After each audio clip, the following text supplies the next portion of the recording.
Aha. Bwepwa sabula pasta. Engalo zikube waggulu bwepwa. Bwepwa bwepwa. Kale zikube bwepwa. Bwepwa bwepwa. Tugenda kubeera wakusande. Bwepwa wankulu ku mukisaawe. Sawa meka. Tandika tuyingira sawa. Ndio kube ngalo ku beat. Tuyingira sawa meka. Sawa 2 ez'okumakya paka sawa 6.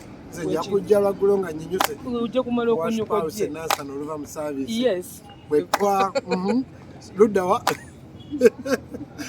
Luddawa. Nokowa siko yabiya. Wankulu ku mukisaawe. Pasa Tom anabeerayo. Ajja kubeerayo. Anazikuba nti bwepwa. Ajja zikuba bwepwa.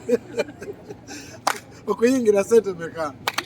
Oyingira kwa bwerere. Bwerere. Iyo musamba. Washipawo simulidde wetunyoka nga tugenda ewa mukyalo ono. Mukoze omulimu. Amiina. Actually naffe tulina bwe tunaaveeyo 25 November. Yes. Tulina worship night.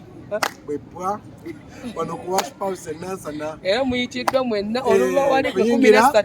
Tokuba kubangalo gwe yakiriye ekintu. Okuyingira kintu kyo. Bwerere.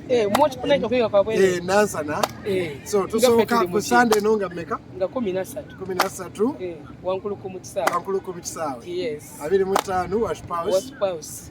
Nansana wa Pastor Wilson Bugembe.